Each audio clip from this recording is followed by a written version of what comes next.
오늘 말씀의 제목을 한번 따라하실까요? 하늘에 있는 영원한 집. 하늘에 있는 영원한 집. 지난주 설교 제목을 혹시 기억하실까요? 속사람은 날로 새로워진다. 한번 따라하실까요? 속사람은 날로 새로워지는도다. 그럼 겉사람은 어떻겠어요?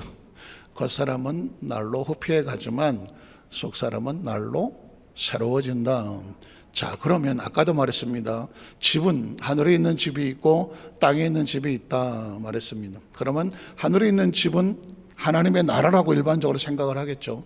마치 이 세상을 떠나서 가는 천국이라는 개념을 가질지도 몰라요. 땅에 있는 집은 뭘까요? 우리가 살고 있는 땅이 될 수도 있고 우리 육체를 가지고 말할 때도 집이라고 말할 수 있습니다. 이 세상은 두 가지가 있어요. 하나님의 나라가 있고 땅의 나라가 있고요. 믿으십니까? 예. 하늘나라가 있고 땅의 나라가 있잖아요. 마찬가지로 몸에도 두 가지 종류의 몸을 말합니다. 두 가지의 사람은 하나는 뭐냐면 겉사람이 있고 속사람이 있는 거예요. 한번 따라하세요. 겉사람, 속사람. 성경은 고린도후서 4장 5장에 보면 겉사람과 속사람을 얘기하는데 우리 마찬가지예요. 참 재밌는 것은 중고등학생은 잘 모를 거예요. 인생을 삶을 살아가다 보면 어느 날 거울을 쳐다보고 있으면 거울에 비치는 내 모습은 무슨 사람일까요? 겉사람이죠. 겉사람. 내 모습이라고 생각을 한단 말이죠. 저게 나야 라고 인식하고 있는 또 다른 인식이 있거든요.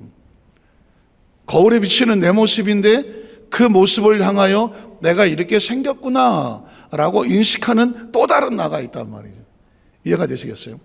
예전에는 그냥 거울에 비친 내가 이렇게 생겼고 나야 이게 이러고 겉사람만 보고 살았어요. 그런데 예수를 믿고 하나님의 자녀가 되면 속사람을 느끼게 돼요. 속사람, 영이라는 것을 느끼게 되어지면서 겉모습이 아닌 그 속에 있는 하나님의 나라를 교통할 수 있는 새로운 나를 발견하게 되죠. 혹시 아십니까? 요한복음 1장 12절에 보면 영접하는 자 곧 그 이름을 믿는 자들에게는 김씨, 박씨의 자녀가 아니라 누구의 자녀? 하나님의 자녀는 소속이 바뀌는 거죠. 정체성이 바뀌고 나에 대한 인식, 아이덴티피케이션은 아이디 카드가 바뀌는 거, 신분증이 바뀌는 거. 그래서 바울은 천국 시민권이라고 말했거든요. 그러니까 우리 인식은 우리는 속사람과 겉사람을 가지고 있는데 겉사람은 무엇이고 속사람은 무엇일까? 아까 말씀드린 육체가 겉으로 보이는 거. 속사람은 뭐냐면 육체를 인식하면서 하나님을 찬양하고 예배할 수 있는 영적인 사람을 속사람이라고 말해요. 이 두 가지 인식이 있어야 성경이 이해가 됩니다. 자, 고린도서 4장 7절을 한번 볼게요. 우리는 일단 예수 믿는 크리스찬들이에요. 예수 믿는 크리스찬은 어떤 종류냐면 육체를 가졌지만 겉사람뿐만 아니라 우리의 모두 있냐면 속사람도 있어요. 자, 예수님을 구주로 믿으시면 아멘 하시기 바랍니다. 예수를 구주로 믿는다고 고백한 사람은 겉모습도 있지만 내 안에 누가 있다? 영이 살아있는 거예요. 그러니까 이것을 겉사람, 속사람이 다 같이 있는 거예요. 예수를 믿지 않는 사람은 겉사람은 있어요. 육체는 있어요. 그러나 그들이 말하는 영혼이라고 말하는 그냥 혼만 있는 거예요. 의식이라고 말하는 자아라고 말하는 정신이라고 말하는 멘탈이라고 말하는 혼만 있는 거예요. 하나님을 아는 스피릿, 영은 없는 거예요. 그래서 하나님을 알 수 없는 거예요. 자, 그러면 우리는 뭐냐면 예수를 믿는 크리스찬이에요. 크리스찬은 겉사람과 뭘 가지고 있다? 영을 가진 속사람도 가지고 있어요. 자, 그러면 우리가 이 보배를 그랬어요. 보배는 뭐냐면 예수 그리스도, 복음, 예수를 믿고 속사람이 살아난, 영이 살아난 하나님의 자녀라고 하는 이 신분 아시겠어요? 자, 우리는 이 보배를 어디에 가졌다? 질그릇에 가졌다. 질그릇은 뭐냐면 흙으로 지어진 겉사람이에요. 겉사람. 그러니까 이 성경 속에 지금 바울은 우리에게 우린 두 종류의 사람이 있다. 겉사람이 있고 속사람이 있다. 겉사람은 육체다. 흙으로 지어진 육체다. 속사람은 예수를 믿고 구원받아서 다시 태어난 영의 사람이다. 이해가 되시겠어요? 그런데 이 영의 사람, 이 영적인 축복을 우리가 질그릇에 가졌다. 그러니 그 다음 절에 보면 자, 이는 이 영적인 축복이 심히 큰 능력은 어디서 온 거다? 하나님으로부터 온 거다. 그러니까 내가 겉사람인데 나도 속사람 영이 살고 싶어요. 이거 어디 가서 돈 주고 사는 것도 아니고 어디 시험수 얻는 게 아니다. 구원받는 영적인 새로운 탄생은 어디서 오느냐? 이 능력은 하나님께로부터 오는 거다. 한번 따라하세요. 하나님께로. 그래서 영접하는 자 곧 그를 믿는 자들에게는 무슨 자녀? 하나님의 자녀가 되는 권세와 능력을 주셨으니 이 권세는 우리에게 있지 아니함을 알려 합니다. 누구든지 스스로 구원을 받을 수 없으며 스스로 영을 살릴 수가 없으며 하나님의 자녀로서 겉사람과 속사람을 같이 소유할 수 있는 능력이 없다. 믿으십니까? 자, 그래서 그 다음에 고린도서 4장 16절을 보면 이렇게 말하죠. 그러므로 우리는 뭐 하지 않는다. 우리는 여기서 말은 성경 속에 우리는 그냥 막연한 우리가 아니에요. 육체를 갖고 영도 같이 있는 겉사람 속사람이 같이 살아가는 사람이에요. 여기서 우리가 낙심하지 않는다. 낙심이란 뭐냐면 육체를 가지고 삶을 살아가다 보면 문제가 있고 아픔이 있고 모든 어려움이 있을. 아까 우리 중고등부 찬양에서 말했던 것처럼 이 3차원의 세상에서 주의 자녀로 영적인 자녀로 살아간다는 것은 마치 불 가운데로 지나가는 것과 같고 바다 위로 걸어가는 것과 같다라는 이야기는 영을 육체에 담아서 육체가 살아가려면 어려움이 있을 수 있다는 것입니다. 잠시 낙심하지 아니할 수 없는데 그러나 우리의 겉사람은 어떻게 된다? 낡아진다는 얘기는 뭐예요? 우리 겉사람은 세월이 지나가면서 나이를 먹어가면서 점점 어떻게 돼요?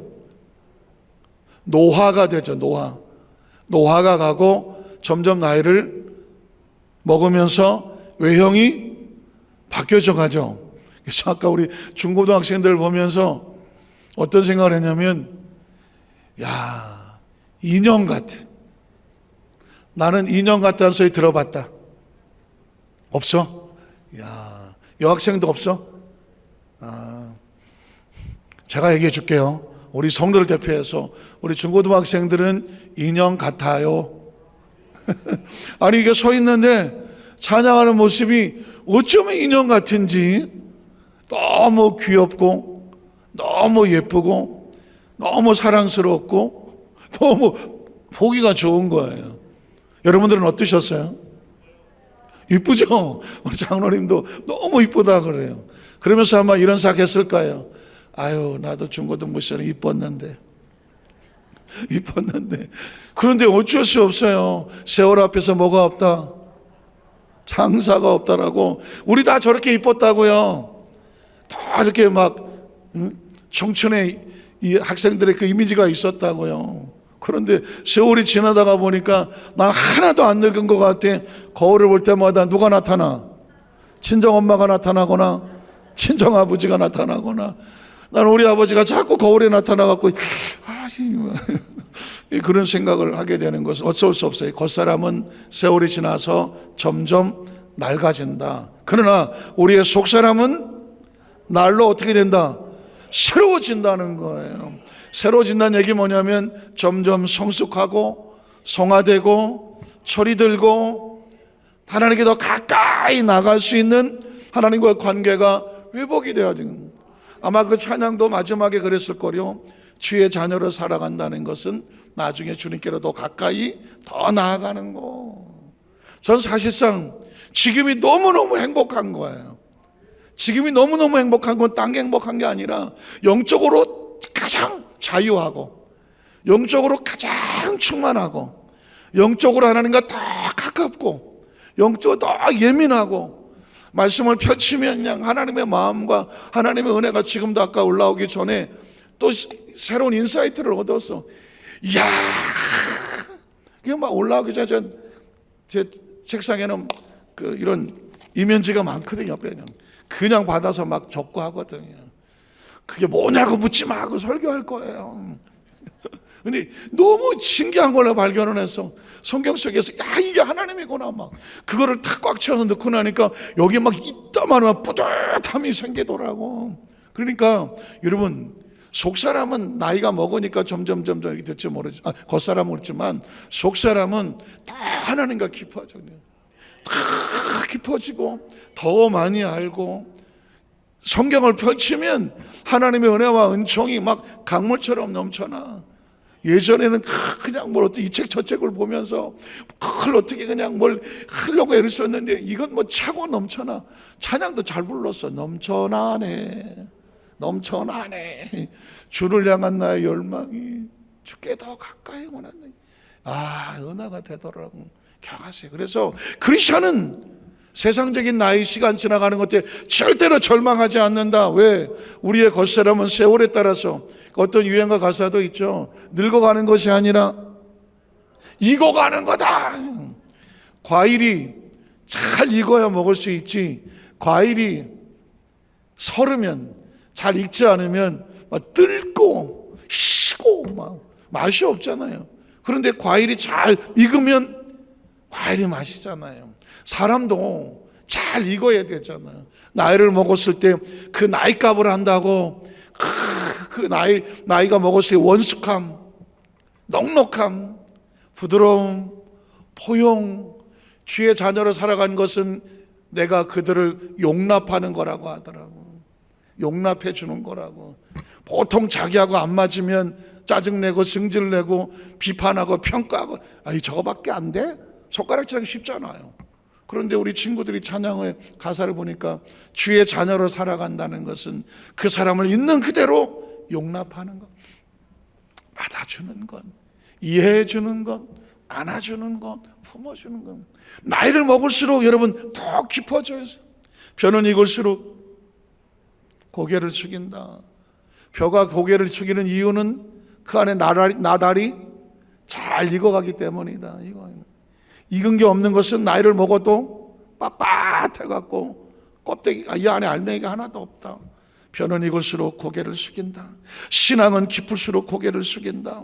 연륜이 깊을수록 고개를 숙인다. 인생을 잘 사는 사람은 고개를 숙여서 스스로 자기를 낮추고 겸손해서, 이제는 그런 얘기 하죠. 나이 먹으면 입은 닫고 주머니를 열어라. 들어보셨어? 왜냐하면 나이 먹은 사람이 어디 가서 절대 실수하면 안 되는 게, 나이 먹으면 말이 많아져. 말이 왜 많아질까요? 들은 게 많아. 아는 것도 많고 경험한 것도 많아. 해주고 싶은 얘기도 많아. 문제는 이 시대에 안 맞는다는 거예요. 왜냐하면 세상이 워낙, 지금 내일 모레 로봇, 사람하고 똑같이 생긴 휴머노이드는 로봇가 나올 판인데, 지금 내일 모레 나와요. 여기서 말한 내일 모레는 2, 3년 뒤에 나오는 건데, 지금 세상이 얼마나, 요즘은 갓난아기도 핸드폰 보고 앉아서 게임하고 앉았던데, 지금 요즘 그래요. 나이를 먹은 사람은 이 핸드폰, 스마트폰을 어떻게 할 줄을 몰라서 이거 어떻게 하는 거냐고 이러는 판인데, 이건 초등학교도 안 가는 애들이 이거 하고 앉아있는 거 알잖아요. 세상이 바뀌었어요. 그러니까 어떻게 말해요? 나이 먹으니까 할 수 없이 내가 말한 얘기를 마치려니까, 나 때는, 젊은 사람이 제일 듣기 싫은 소리가 뭐예요? 나 때는, 어떤 사람은 나 때 커피도 안 먹어. 그러니까 나이 먹으면 절대로 해주고 싶은 얘기는 많겠지만 입은 닫아라. 진짜. 뭐는 열어라. 지갑 열라고 여기서 그래야 어떻게 해요? 나이를 먹어도 젊은 사람들하고 거리가 없어. 그리고 나이 먹은, 아이고 저 꼰대 왔네 하지 않는다. 같은 세대로 어울리려면 어떻게 해야 돼요? 그래서 나이를 먹으면 하고 싶어. 여기서부터 목구멍도 올라오지. 해주고 싶어서 막 참견하고 싶고 막 뭐라고 해주고 싶어서. 그러나 우리 장로님도 크게 얘기했어. 지갑만 열어라. 지갑만 열어라. 그게 딴 게 아니죠. 오늘 저런 가운데 기억하십시오. 나이를 먹어가는데도 지혜가 필요하고, 그러나 그럼에도 불구하고 크리스천은 혹시라도 겉사람이 조금 더 낡아진다고 할지라도 전혀 개의하지 마라. 우리의 속사람은 날로 새로워진다. 그 나이 먹는 게 좀 기대가 돼요. 좀 100살 되면 어떨까?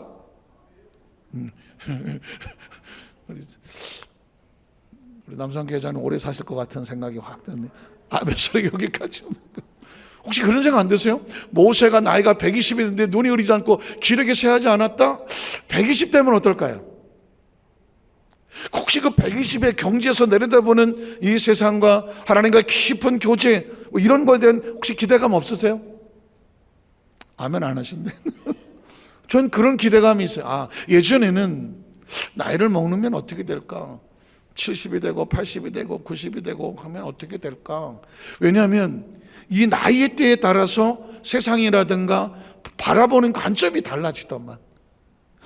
좋은 의미에서. 그래서 나이를 건 사람이 혹시라도 낡아진다고 할지라도 육체의 낡아짐에 대해서 우리가 힘들어할 것이 아니라 하나님과 깊은 속사라는 것 더 새로워짐으로 인하여 올해 연세가 어떻게 되시나? 120밖에 안 돼요. 하지만 그 영성은 젊은 어떤 사람도 따라올 수 없는 하나님과 깊은 교통과 교제예요. 그의 눈빛 속에서 영성이 나오고 얼굴에서 영성이 나오고. 믿으십니까? 하나님과 가까이 있는 그 영성이 흘러나온다면 겉사람이 좀 낡은들 좀 어떻겠어?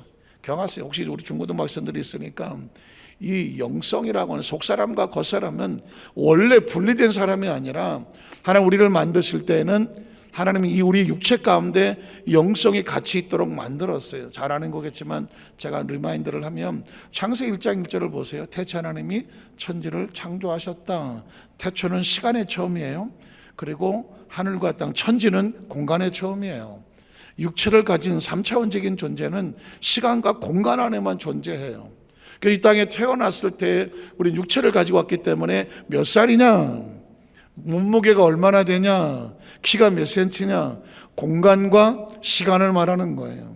그게 육체예요. 그런데 그 육체를 가지고 하나님이 사람을 지으시고 그 코에 생기를 불어넣었다.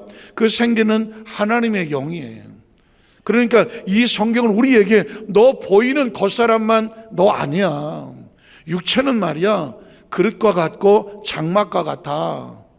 그럼 나는 누구예요? 네 안에 하나님이 불어넣으신 영이 있어. 각자 속에 하나님의 영이 있다고. 그 영을 하나님의 형상이라고 말하고 하나님의 바람이라고 말하고 하나님의 숨이라고 말하고 하나님의 호흡이라고 말하고. 그래서 인간은 어떻게 살아있는 영, 리빙 스피릿, 생명이 됐다고 말하는 거죠. 이게 원래 하나님께서 우리를 만드신 형상과 모양이에요. 그리고 창세기 2장에 가면 에덴 동산을 만드시고 그곳에서 하나님께서 아담과 하와와 같이 있었어. 에덴은 뭐의 형상이냐, 뭐의 모델과 샘플이냐면 하나님의 나라 천국에 대한 모델과 샘플이에요. 하나님과 교통하며 교제할 수 있는, 거기에는 참 죽음도 없고 어둠도 없고 슬픔이나 헤어짐이 없는 하나님과 이 천국에 대한 낙원에 대한 샘플과 이미지고 모델이에요. 그러면 하나님과 관계는 뭘로 지켜지느냐? 말씀과 순종으로 지켜지는데 죄로 인해서 그 영이 죽잖아요. 영이 죽어버리니 육만 남죠. 겉사람만 남잖아요. 그 겉사람 120밖에 되지 않을 거다라고 해요. 그 이후에 성경의 역사는 이 육만 남은 겉사람이 하나님의 옆에 어떻게 쓰임받느냐? 하나님이 쓰실 때마다 영을 부어주셨어.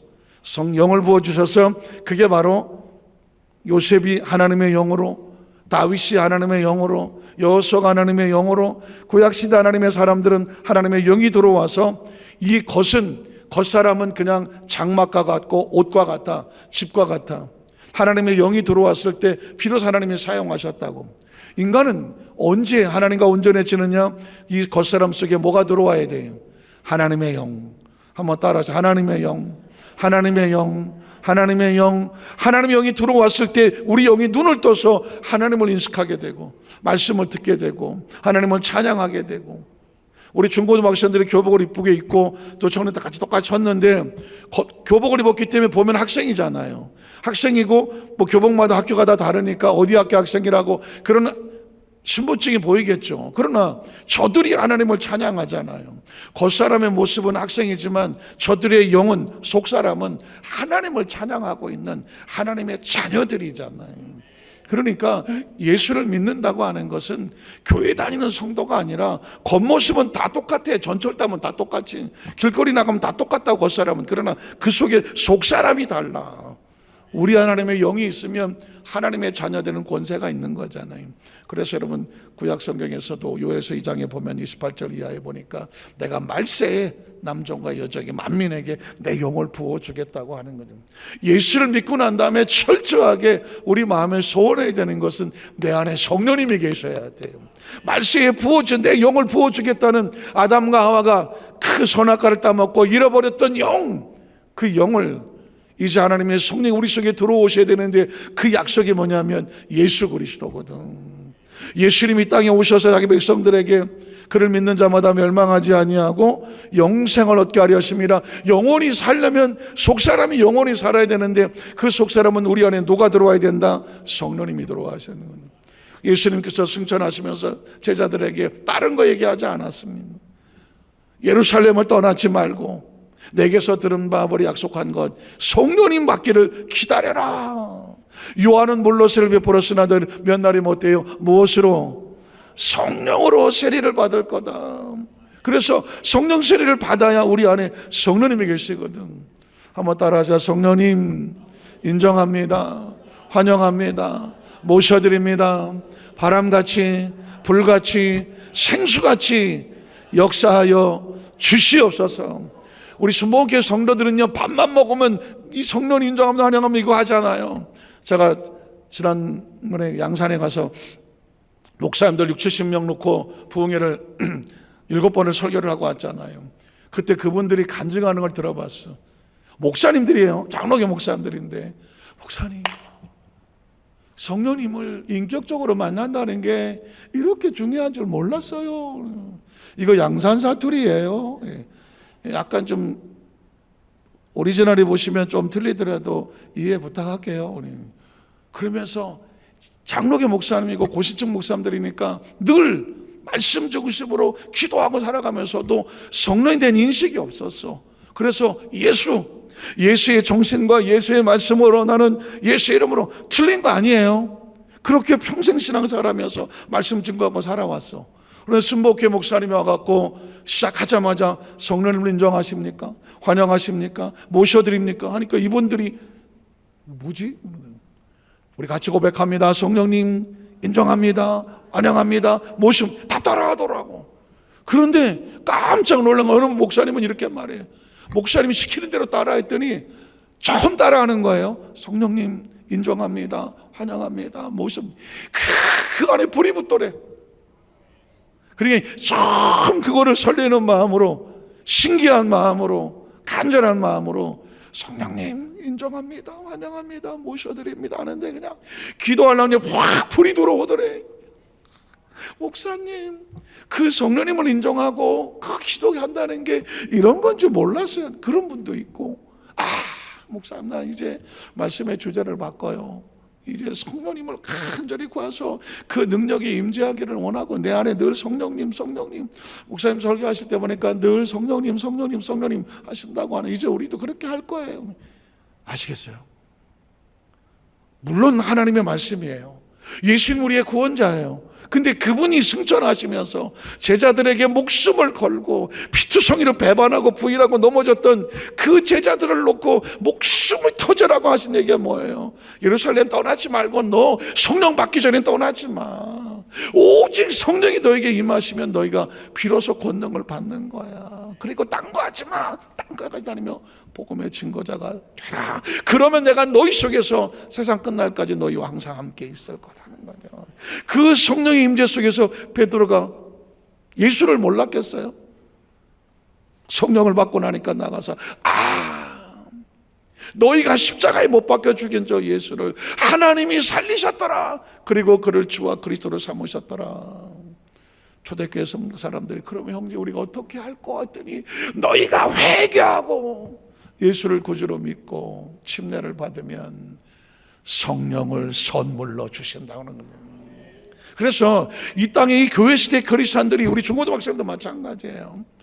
어떻게 예수 믿고 성경 읽으면 크리스찬이에요. 알아요. 예수 믿으면 크리스찬이라고 알아요. 교회 열심히 다니면 크리스찬이라고. 그러나 우리가 하나님의 권능의 역사가 나타나려고 하면 성령님이 내 안에 들어와야 돼. 성령님을 구하고 찾고 그리고 성령 세례를 받아야 돼. 그리고 성령 세례가 지나간 과거 추억이면 안 돼. 매일 정말 매 순간 내 안에 성령님, 내 안에 성령님, 성령님과 교통하고 교제하고 살아야 돼. 그래 이게 내 속에 속사람이 있는 거라고. 속사람이 있는 거라니까. 예수 믿고 구원받았다는 인식도 있고 성경도 많이 알고 뭐 예수 이름을 모르지도 않아. 난 예수 이름으로 뭐 복음도 전해. 그렇지만 내 안에 하나님의 성령의 불이 없으면, 성령 임재와 능력이 없으면 끊임없는 고민과 속사람 겉사람이 막 섞였다 들어왔다 섞였다 들어왔다고 하는, 철저하게 겉으로 볼 때는 겉사람이지만 속사람으로, 영적 사람으로 승리하려고 한다면 내 안에 성령님이 항상 24시간 내 인식과 사고 속에 나를 통제하고 지배하고 이끌어 갈 때 비로소 우리는 하늘에 있는 영원한 집이 하늘에 있는 것이 아니라 우리 안에 천국을 소유하고 살아가게 되는 줄로 믿습니다. 오늘 특별히 중고등부 학생들이 오늘 그 소중한 그 삶 속에서 늘 성령님 그리고 우리 교회학교 선생님들 정말 중요한 사명이에요. 저들의 미래를, 한창 자라날 저들의 미래를 옆에서 가르치고 돌보고 상담해주고 기도해주고, 저는 교회학교 교사님들이 너무 소중하다고 생각해요. 저도 신학을 하면서도 교회학교 교사를 5년을 했기 때문에 중학교 3학년 교사만 5년 했고, 그 전에 장로교회 때는 어렸을 때부터 교회학교 교사를 했어요. 교회학교 고등학생 때부터 했어요. 그러니까 그 교사 하나가 아이들에게 어떤 영향을 미치는지를 너무 잘 알기 때문에 훗날 우리 친구들이 나름대로 각자 위치에서 하나님 앞에 귀하게 쓰임을 받을 때 돌아켜보니까 내게 가장 영향을 준 분 중에서 그때 당시 선생님의 그 말 한마디와 기도 한마디가 내 인생에 큰 어떤 큰 축복의 힘이었습니다 라는 그런 것을 들을 수 있는 우리 선생님 되게 하시고, 기억나시면 한강기 목사님도 생각해 주고, 조금 더 기억나면 담임 목사님도 기억해 주세요. 오늘 중고등부 오늘 헌신 예배의 이 소중한 기회에 우리 중고등부 학생뿐만 아니라 우리 모든 성도들의 가정의 자녀들 그리고 자손들에게도 그 은혜가 함께 하시기를 주님의 이름으로 축원합니다. 기도하겠습니다. 하나님 아버지 감사합니다.